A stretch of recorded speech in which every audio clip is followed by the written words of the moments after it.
কেউ কারো ভুলো না দক্ষিণা কালী বদ্ধ হয়ে মায়া জালে ভুলো না দক্ষিণা কালী বদ্ধ হয়ে মায়া জালে ভেবে দেখ মনে কেউ কারো নয় ভেবে দেখ মনে কেউ কারো নয় ভেবে দেখ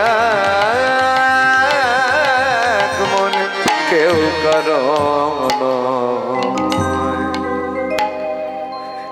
সত্যি কেউ কারো নয়। কাত্যায়নী ছেলেটা আমাদের নয় গো, ছেলেটা তার দেওয়া সম্পদ। জন্মের জন্ম মৃত্যু বিবাহ তিনটি হচ্ছে তার হাতে। কে কখন জন্মগ্রহণ করবে কেউ বলতে পারবে, কার কখন বিবাহ হবে কেউ বলতে পারে। বিবাহ পিড়ি থেকে অনেক সময় বিয়ে ভেঙে যায়, আবার বিবাহের পরে একটা সন্তান জন্ম দিতে গেলে নিজের ক্ষমতায় হবে না, তিনি যদি করুণা না করে বাবা। না হলে দেখবেন অনেক মা বাবা 10-12 বছর বিবাহের পরেও একটা সন্তান হয় না বাবা। আমরা তো জোরপূর্বক সবকিছু বলি, জোর করে সব হয় বাবা। তাই কাত্যায়নী এমন একটা নাম রাখতে হবে যে নাম করতে করতে তুমি আর আমি দুজনেই ভবসিন্ধু তরি পার হয়ে যেতে পারি। পুত্র সন্তানের নাম রাখলেন নারায়ণ। ওই যে একটু আগে বলছিলাম না মাকে দিয়ে, যে আগেকার দিনে মেয়ে হলে নাম হতো রাধারানী, ললিতা, বিশাখা, পার্বতী, দুর্গা, লক্ষ্মী, সরস্বতী, এই নামগুলো প্রচলন ছিল। আর ছেলে হলে মহাদেব, ভোলানাথ, কার্তিক, গণেশ, গোবিন্দ, মধুসূদন, নারায়ণ।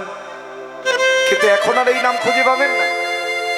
এখন নামেরও যেমন ছিরি, কাজেরও ঠিক তেমন ছিরি হয়েছে বাবা। আপনাদের অজামিল দস্যুর কথা মনে আছে? যে অজামিল দস্যু চলে যাওয়ার সময় নিজের সন্তানের নাম ধরে শুধু ডাকছে নারায়ণ,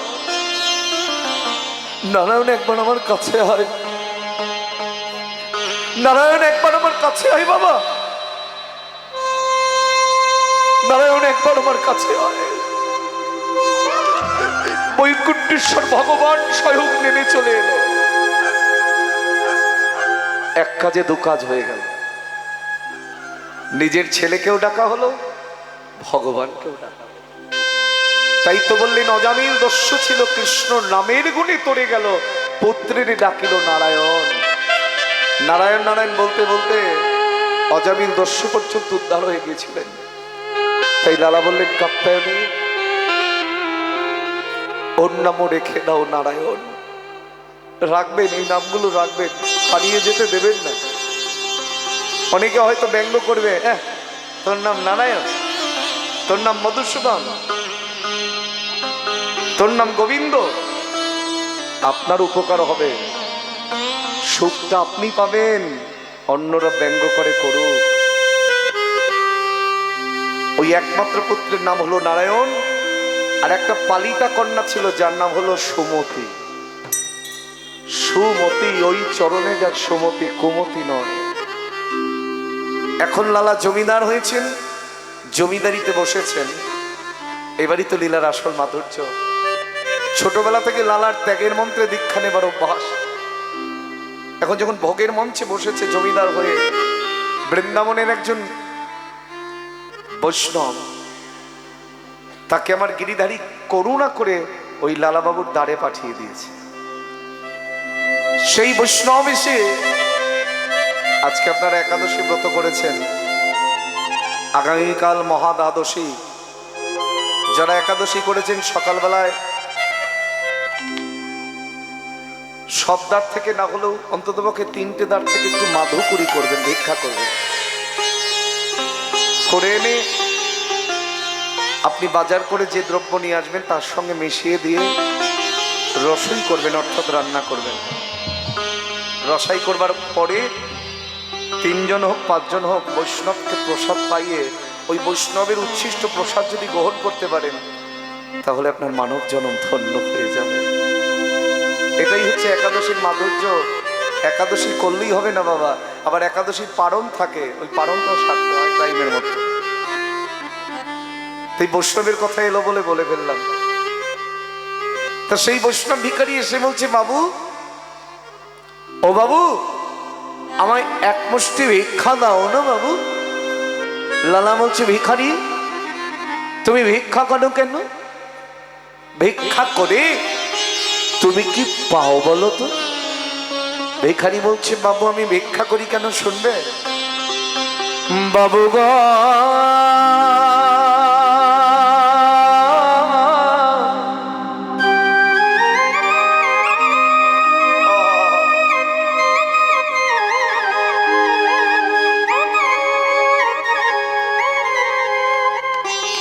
এই গানের সুর করেছিলেন আমার কীর্তনের গুরুমা, আমি তার প্রথম শিষ্য বা ছাত্র শ্রীমতী লীনাকর। যে সুর আর হবে না বাবা।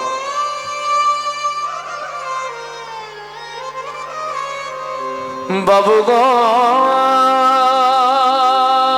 বাবু গো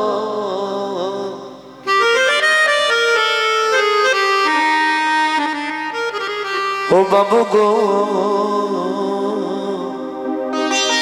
আমি হলাম দেনে ভিখারি গো বাবা, আমি হলাম দেনে ভিখারি। বাবু গো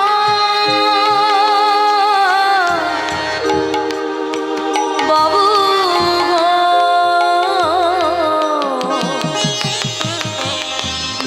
আমি হলাম দিন ভিখারি গো বাবু, আমি হলাম দিন ভিখারি।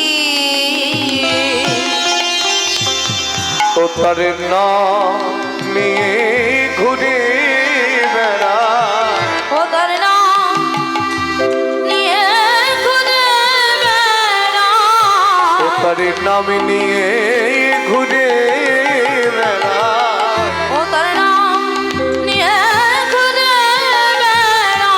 আমার নেই তো টাকা করে,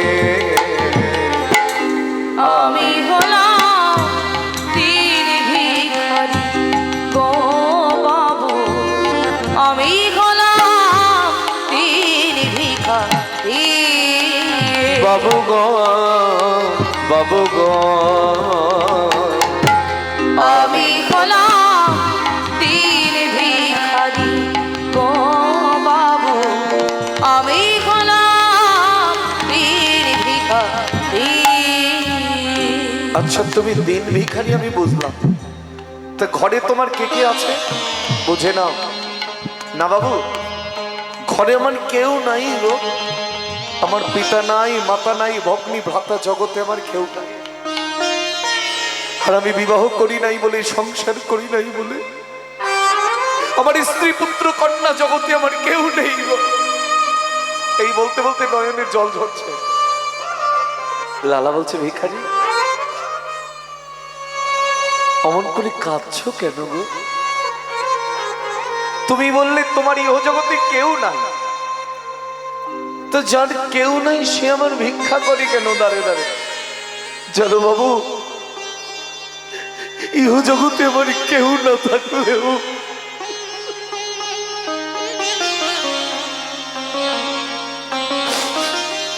আমার ঘরে পরমার্থিক জগতের একজন আছে গো।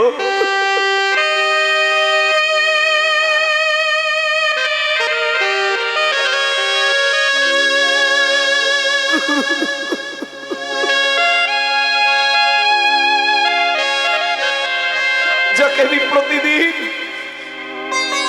যখন ভিক্ষা করবার জন্য ঘরের বাহির হই, আমি দরজাটা বন্ধ করে তার কাছে নিবেদন লিখে আছি, আমি যেন দাঁড়ে দাঁড়িয়ে ঘুরে ঘুরে তোমার জন্য এক মুষ্টি তন্ডুল জোগাড় করতে পারি।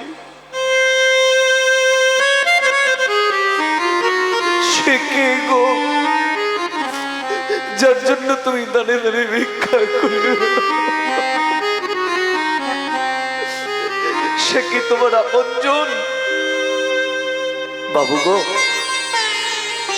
আপনজন কাকে বলে আমি জানি না। তবে তার মতন আপনজন জগদ্দেবের খুঁজে পাইনি। এমন আপনজন জগতের কেউ নাই গো।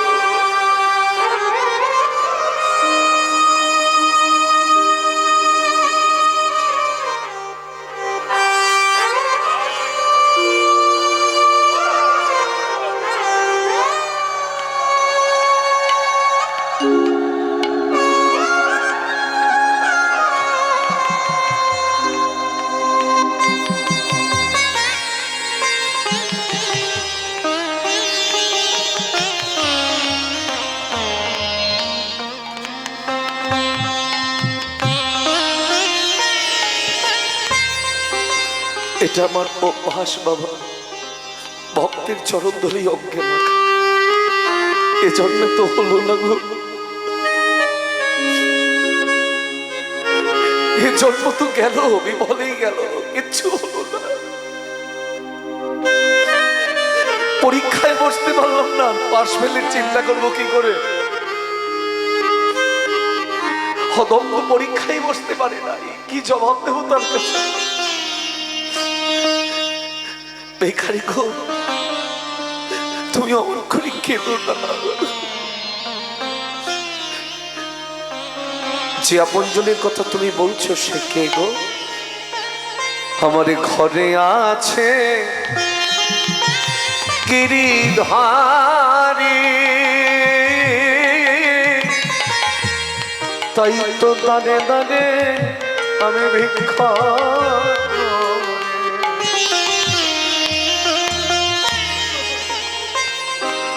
আমার ঘরে আছে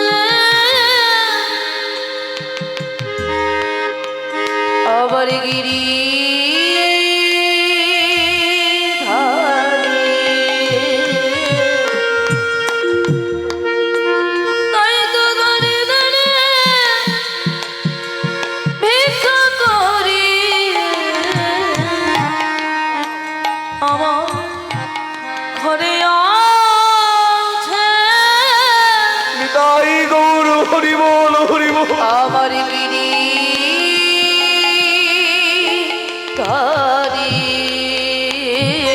তাই তো দাঁড়ে দাঁড়ে আমি ভিক্ষা করে তার সেবা দিয়ে পাই গো প্রসাদ। তারে সেবা দিয়ে পাই গো তারে সেবা দিয়ে পাই গো প্রসাদ। তার সেবা দিয়ে পাই গো প্রসাদ। এই তো আমার রীতি বাবু গো। আমি হলাম তিন ভিখারি গো বাবু, আমি হলাম তিন ভিখারি বাবু গো, বাবু গো, আমি হলাম তিন ভিখারি গো বাবু, আমি হলাম তিন ভিখারি। আপনাদের অনেক উন্নতি হয়েছে। আমি যে হরিবাসর দেখে গিয়েছিলাম তার থেকে অনেক ভালো হয়েছে। আরো ভালো হবে, আরো ভালো হবে। যেদিন বুঝতে পারবেন কীর্তন কি জিনিস, আস্তে আস্তে সবাই অনুভব করতে শিখবেন যে কীর্তন মানে সেবার অঙ্গ। এর মধ্যে রঙ্গরস নয়। শ্রবণ কীর্তন শরণ বন্দন পাদ সেবন দাসরে পূজন সখীগণ আত্মনিবেদন গোবিন্দ দাস বিলাসীরে। গোবিন্দ দাস এই যে কীর্তন গাইছি তার আগে জায়গা দিয়েছে শ্রবণকে। বলে কান যদি ভালো না হয়, হ্যাঁ রে বাবা, এত সুন্দর হরিবাসর নষ্ট করিস। কান যদি ভালো না হয় তার কোনোদিন ভজন হতে পারে না বাবা। জানবেন, বাজে কানে কখনো বাজে না। এই কান যদি ভালো হয়, এটা হচ্ছে কর্ণকুট পাত্র। আর এখান থেকে প্রতিনিয়ত যদি হরিনাম প্রবেশ করে কোথায়, হৃদয় গহ্বরে, সেখানে গিয়ে যদি হরিনামের প্রেমের ক্রিয়া হয়, দেখবেন বাইরের চোখে আপনি জল ধরে রাখতে পারবেন।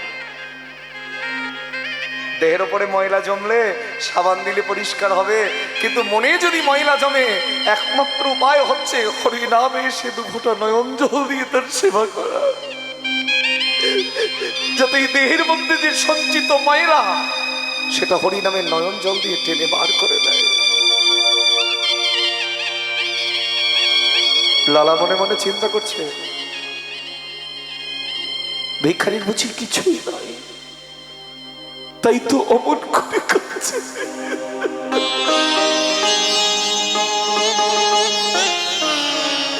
লালা কি করেছে? অর্থের তো অভাব নাই, এক থলি টাকা নিয়ে এসেছে। টাকা নিয়ে এসে ভিখারির হাতে দিয়ে বলছে, ভিখারি তুমি অমন করে কেঁদো না ভিখারি, তোমার নাই আমার তো আছে। এমন জমিদার জগতে পাবেন? কেউ একটা টাকা বার করতে চায় না হরিনামের জন্য। সে গিরিধারীর চরণ পাবে না, পাবো কি আমরা? যখন ভিখারির হাতে তুলে দিয়েছে ওই টাকার থলিটা, ভিখারি বলছে, বাবু এগুলো কি গো? এগুলো এগুলো টাকা। এত টাকা? এত টাকা দিয়ে আমি কি করবো বাবু? শোনো কথা, টাকা দিয়ে আমার মানুষ কি করে? শোনো ভিখারি, আমি টাকাগুলো দিলাম, কাল থেকে তোমাকে আর দাঁড়ে দাঁড়ে ভিক্ষা করতে হবে না। এই টাকাগুলো নিয়ে একদিন তুমিও আমার মতো মস্ত বড় জমিদার হয়ে যাবে। আমি যেমন রাজপালঙ্কে ঘুমাই, তুমিও রাজপালঙ্কে ঘুমাবে। ভিখারি মনে মনে চিন্তা করছে, বাবু গো, টাকার ওজন যে কেমন কোনোদিনও তো জানি নাই, দাঁড়িয়ে দাঁড়িয়ে ভিক্ষা করে বেরিয়েছি।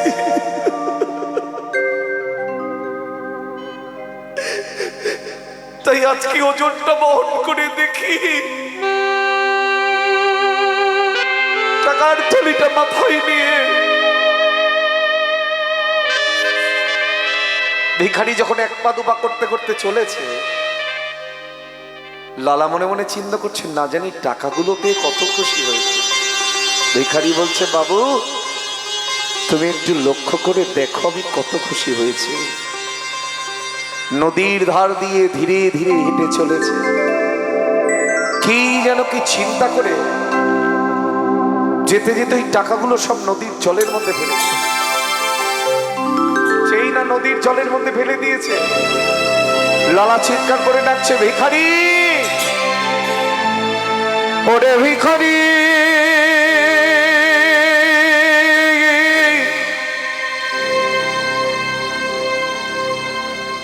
ওরে ভিখারি,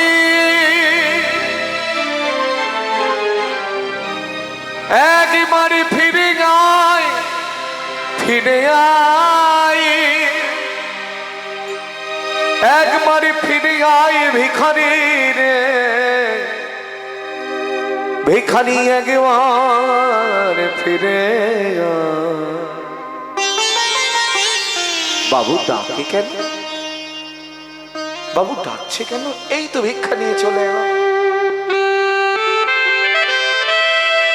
ও বাবু, তুমি আমাকে আবার ডাকছো কেন বলো? আচ্ছা ভিখারি, আমি তোমাকে কি দিয়েছিলাম? কেন বাবু? এক থলি টাকা। আর তুমি আমার কাছে কি চেয়েছিলে? কেন বাবু? এক পোস্টে ভিক্ষা। তাহলে আমার দেওয়া টাকাগুলো নিয়ে ওই নদীর জলের মধ্যে কেন ফেলে দিলে? ভিখারি বলছে, বাবু গো, টাকার ওজন যে কেমন আমি কোনোদিন জানি না, তাই টাকার থলিটা মাথায় লয়ে যখন আমি নদীর ধার দিয়ে হেঁটে চলেছি, কে যেন আমায় পেছন থেকে ডাকছে। কে ডাকছে বাবা? তার বিবেক। বিবেক দংশন না হলে বৈরাগ্য আসবে।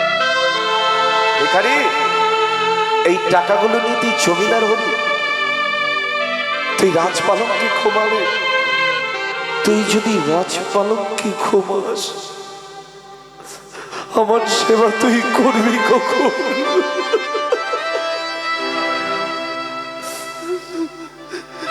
ওরে ওই মায়ার বালিশ মাথায় দিয়ে মায়ার বিছানায় যদি তুই ঘুমাস আমার সেবা তুই করবি কখন? সে আমায় আরো ডেকে ডেকে কি বলে জানো? ওরে আমি আমি কাঙালের ঠাকুর, আমি ধনীর ঠাকুর নই। কারণ কি জানিস, কাঙাল যেভাবে আমার জন্য কাঁদে কোনো ধনী আমার জন্য কাঁদে না।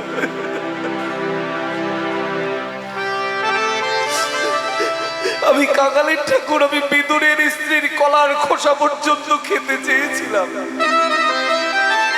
আপনাদের মনে আছে গোবিন্দ দর্শনের পরে বিদুরের স্ত্রী বাচ্চস্মৃতি হারিয়ে ফেলেছে। কোনটা কলার শ্বাস আর কোনটা কলার খোসা তার মনে নাই, মাথায় নাই। ভগবান দেখে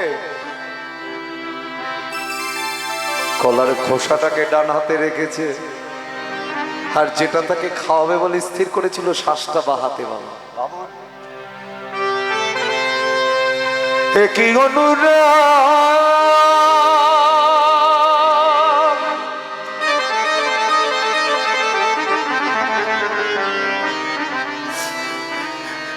একই অনুরাগ, একই অনুরাগ ভক্তের, একই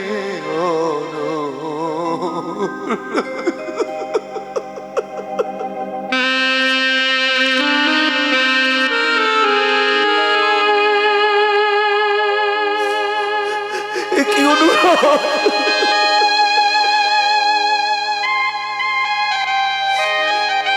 যখন ওই কলার খোসাটাকে গোবিন্দের বদনে তুলে দিতে যাবে,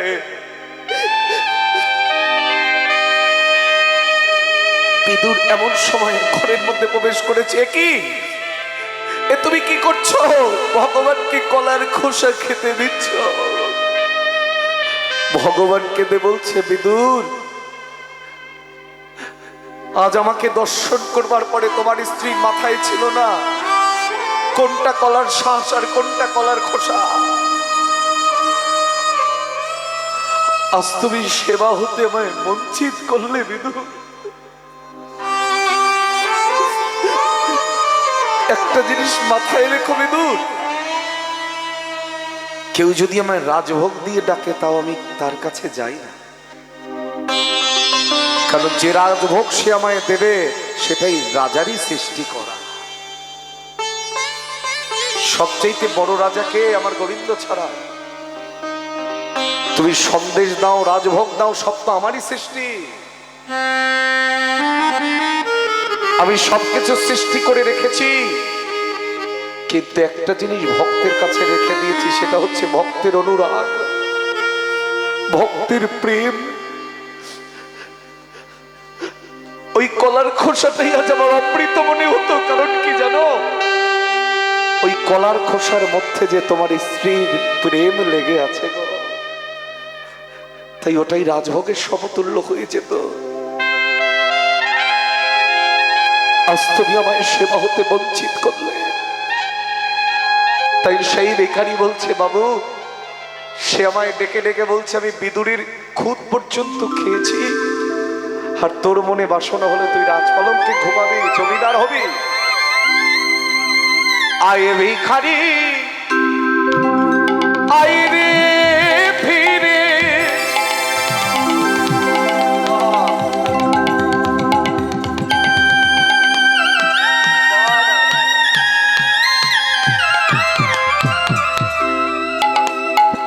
ও তুই ভুলে যাস না তোর মোহ ভরে, ও তোর গোবিন্দ সেবা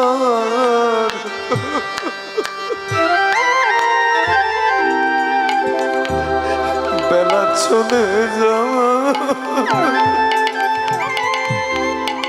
আদর গোবিন্দ সেবা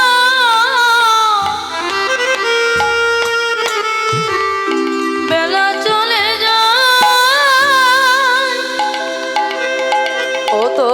গোবিন্দ সেবা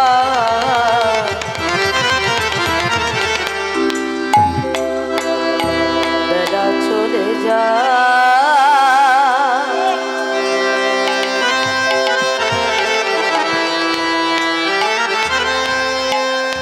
আদর গোবিন্দ সেবা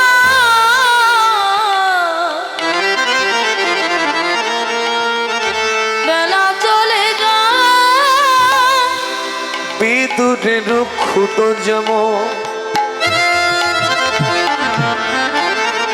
তোর ভিক্ষা নয় অন্য তেমন বিদুরের ক্ষুধা যেমন তোর ভিক্ষা অন্য তেমন বলি বিদুরের ক্ষুদ যেমন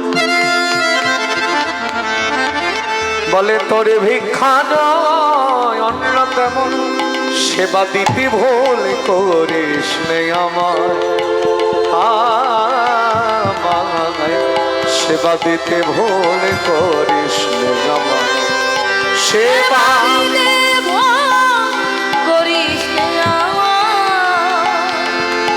সেবা দিতে ভুল করিস তাই ভাবলাম বাবু এই টাকাগুলো নিয়ে ঘরে গেলে যদি গোবিন্দ আমার ঘর থেকে চলে যায় তাই সব নদীর জলে ফেলে দিলাম হরি হরি বল জলে ফেলে দিলাম সবে নদীর জলে ফেলে দিলাম নদীর জলে ফেলে দিলাম বিষয় বাসনায় গোবিন্দ ভুলে যাব বলে সবে নদীর জলে ফেলে দিলাম বিষয় বাসনায় গোবিন্দ ভুলে যাব বলে সবে নদীর জলে ফেলে দিলাম গোবিন্দ ভুলে যাব বলে সবে নদীর জলে ফেলে দিলাম গোবিন্দ ভুলে যাব বলে সবে নদীর জলে ফেলে দিলাম সবে নদীর নদীর জলে ফেলে দিলাম সেবা দিতি ভুল করিস নে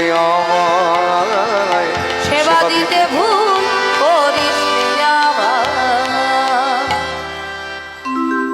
লালা মনে মনে চিন্তা করছেন এমন ভিখারি তো কোনোদিন দেখিনি আরে আমি তো ধনী আমি তো জমিদার যে এতগুলো টাকা আমার মুখের সামনে নদীর জলের মধ্যে ফেলে দিতে পারে না জানি সে আমার চাইতে কত বড় ধনী কত বড় জমিদার কথাটা চিন্তা করুন বলে এতদিন জানতাম আমি জমিদার কিন্তু যে এতগুলো টাকা পাওয়ার পরেও ওই নদীর জলের মধ্যে ফেলে দেয় সে মনে পড়ে গেল চাই না মাগো রাজা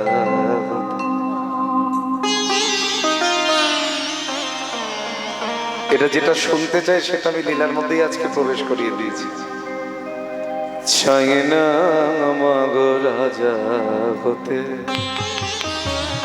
রাজা হবার সাথ নাই মাগো দুবেলা যেন পাই মাকে চাই না মাগো রাজা হতে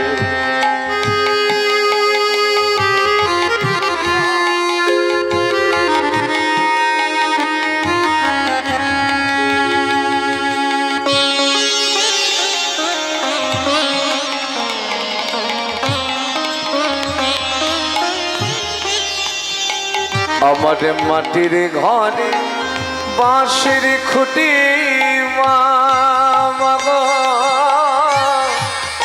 তাই পারি না খড় জোগাতে মা মাটির ঘরে বাঁশের খুঁটি মাগো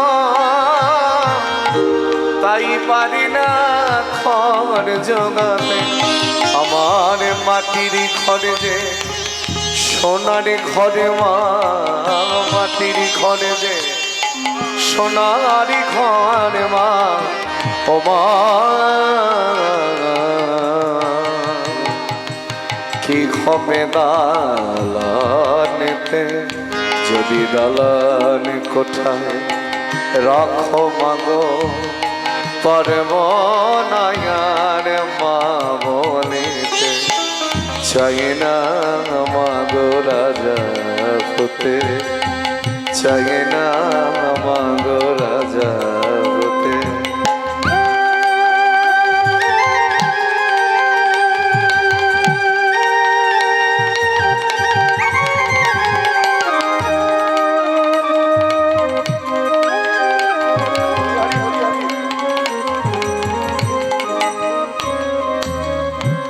যদি দাঁড়েতে অতিথি আমি তো ধনী, আমি তো জমিদার, যেতগুলো টাকা নদীর জলের মধ্যে ফেলে দিতে পারে না জানি সে আমার চাইতেও কত বড় জমিদার। ভিখারি শিক্ষা দিয়ে চলে গেলেন। এইবার লক্ষ্য করো, লালা যখন পুনরায় জমিদারির মঞ্চ থেকে নিজের অন্তপুরে ঘরে এসেছে, ঘরে ফিরে এসে দেখছে আর এক দৃশ্য। লালার বাড়িতে যে মেয়েটা প্রতিদিন কাজ করে, সেই মেয়েটা লালা যে বিছানায় ঘুমায় সেই বিছানায় ঘুমিয়ে আছে। ভাবুন, বাড়ির কাজের মেয়ে যে বাসন মাজে, কাপড় কাচে, ঘর ঝাড় দেয়, সে যদি জমিদারের বিছানায় ঘুমায়, জমিদারি রাগ হবে না বাবা? বুকে হাত দিয়ে বলুন, এমন ব্যক্তি কজন আছে যে নিজের রাজপালঙ্কে বাড়ির কাজের মেয়েকে ঘুম পাড়াবে? কিন্তু তোমার গোবিন্দের লীলা জগৎকে শিক্ষা দেবার জন্য। ওই দৃশ্যটা দেখেই আপনাদের একটা কথা বলে রাখি, অর্থের অহংকার জ্ঞানেও কাজ করে, অজ্ঞানেও কাজ করে। জ্ঞানেরটা ধরা যায়, অজ্ঞানেরটা ধরা যায় না, কিন্তু অজ্ঞানে অনেক সময় অর্থের অহংকার কাজ করে না। ওই দৃশ্যটা দেখেই লালা বলে উঠলেন, এই কে আছিস? ওকে নিয়ে গিয়ে 30 বেত্রাঘাত কর। কথাটা শুনে মেয়েটা থরথর করে কেঁপে উঠেছে। বাবু, আমাকে নিয়ে মারবে কেন? আমি তোমার বিছানায় ঘুমিয়েছি বলে? মেয়েটা একবার উচ্চস্বরে হেসে উঠল, আবার পরক্ষণে উচ্চস্বরে কেঁদে উঠল। সেটা দেখে জমিদার লালা ক্রোধে জ্বলে উঠেছে। এই মেয়ে, জমিদারকে দেখে উপহাস করছিস? বল, তুই হাসলি বা কেন আর কাঁদলি বা কেন? আমি হেসেছি কেন জানো? আমি চিন্তা করে দেখলাম, আমি জমিদারের বাড়িতে সামান্য একটা কাজের মেয়ে, তাই তার বিছানায় ঘুমালে আমার তো শাস্তি হতেই পারে। আর তুই কাঁদলি কেন? না বাবু না, এ কথাটা তুমি শুনতে যেও না, তুমি মনে বড় দুঃখ পাবে গো। লালা চিন্তা করছে, হাসির কথাটা বলে দিল, কান্নার কথা বলতে চাইছে না কেন? কি রহস্য লুকিয়ে আছে? এই মেয়ে, বল না তুই কাঁদলি কেন? এই কথাটা কোটি টাকার থেকেও বেশি মূল্য। প্রত্যেককে বলছি শুনতে। আমি কেঁদেছি কেন শুনবে তুমি? দুঃখ পাবে না তো? আমি চিন্তা করে দেখলাম, সামান্য সময়, খুব বেশি সময় আমি তোমার বিছানায় ঘুমাইনি গো। আজকে তোমার ঘরে যখন প্রবেশ করেছি জমিদার বাবু, আমি তো বাড়ির কাজের মেয়ে, তোমার ওই রাজপালঙ্ক দেখে আমার একটু লোভ হলো। জীবনে তো কোনোদিন এমন বিছানা দেখি না। তুই বিছানা দেখে আমার যখন লালসা হলো, লোভ হলো, আমি একটু শয়ন করেছি, ভুল হয়ে গেছে। কিন্তু বুঝতে পারিনি তার জন্য এত বড় সাজা লুকিয়ে আছে। কিন্তু চিন্তা করে দেখলাম, সামান্য সময় ওই জমিদারের বিছানায় ঘুমিয়েছি বলে আমার যদি 30 ঘা বেত্রাঘাতের আদেশ হয়, তাহলে যে মানুষটা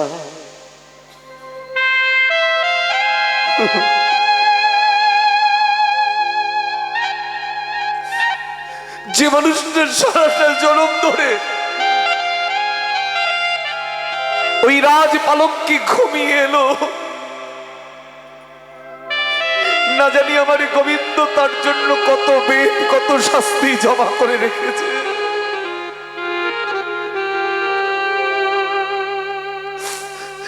কথাটা শোনা মাত্র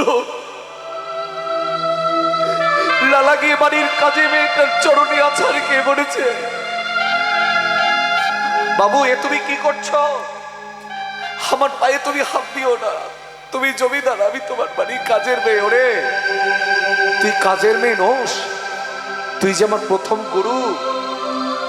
জন্মের চক্ষু দাম দিলা যেই, জন্মে জন্ম গুরু সেই, দিব্য জ্ঞান হৃদয়ে প্রকাশিত। তুই আমার চোখের পর্দা খুলে দিয়েছিস, তুই আমার গুরু। তাই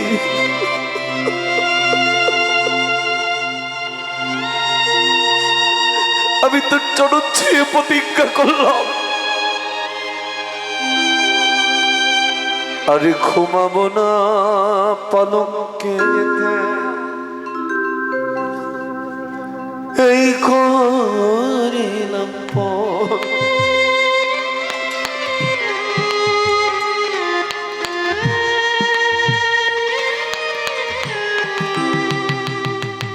আরে ঘুমাবো না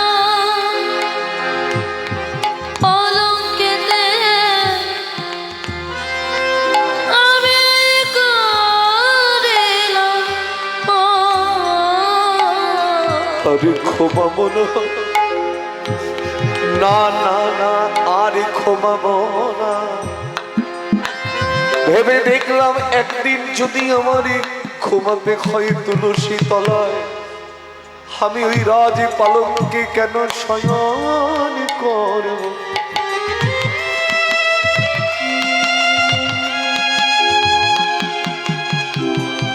না ঘুমাবো না, না না ঘুমাবো নাই আমি আর ওই রাজ পালঙ্কে।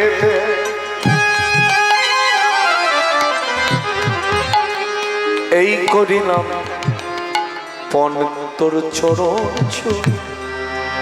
আরে ঘুমাবো না পলকেতে, আমি করিলাম আমার দেখতে প্রাণ থাকবে যতক্ষণ, আমার দেখতে প্রাণ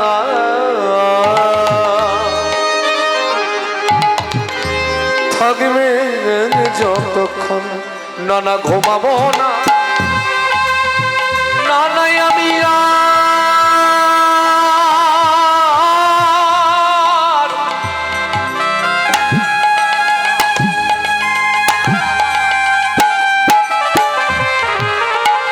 আমি আর ঘুমাবো না,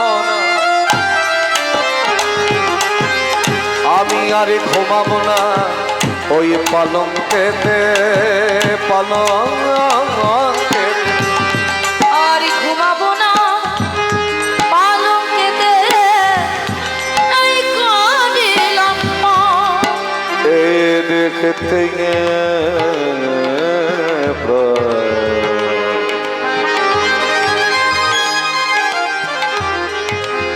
থাকবে যতক্ষণ, থাকবে যতক্ষণ, থাকবে যতক্ষণ। প্রথমে শিক্ষা দিলেন কে? বৈষ্ণব ভিখারি।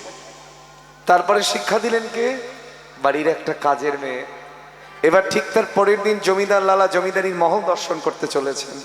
এখন আগেকার দিনের জমিদার যখন সারাদিন জমিদারির মহল দর্শন করবার পরে বেলি অবসানকালে সূর্যদেব পাটে যেতে বসেছে, এমন সময় লালা ফিরে আসছে পালকিতে করে তার নিজের ঘরে।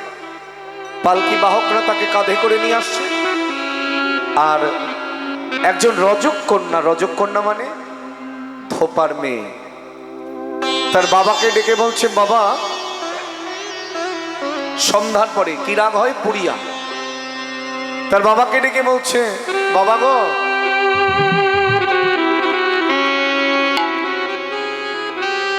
বেলা চলে যায়, বেলা চলে যায়। আরি বেলা চলে যায়, বেলা চলে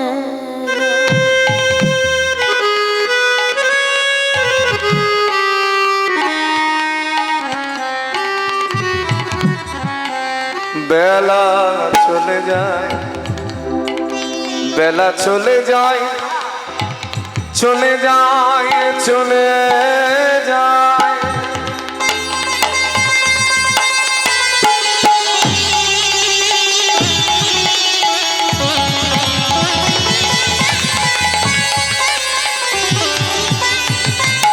চলে যায়, চলে যায়।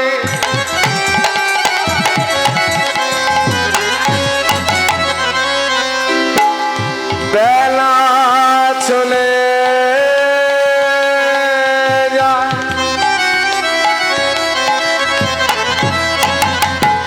বেলা চলে যায়, চলে যায়, চলে যায়।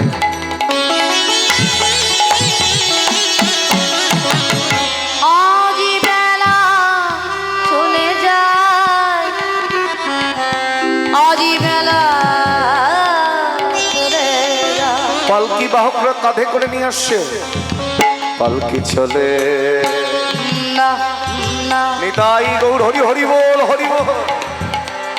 পালকি চলে, না না পালকি চলে, না না পালকি চলে রে, পালকি চলে রে, পালকি চলে রে, পালকি চলে রে, পালকি চলে রে, পালকি চলে রে, উলুধ্বনি। পালকি চলে রে, পালকি চলে রে, আমার পালকি চলে রে, পালকি চলে রে, আমার পালকি চলে রে, পালকি চলে রে। পালকি চলে, না না পালকি চলে, না না পালকি চলে। না না পালকি বাহকরা পালকি কাঁধে করে নিয়ে যাচ্ছে, আর ওদিকে রজকন্যা বলছে বেলা বয়ে যায়, বেলা বয়ে যায়।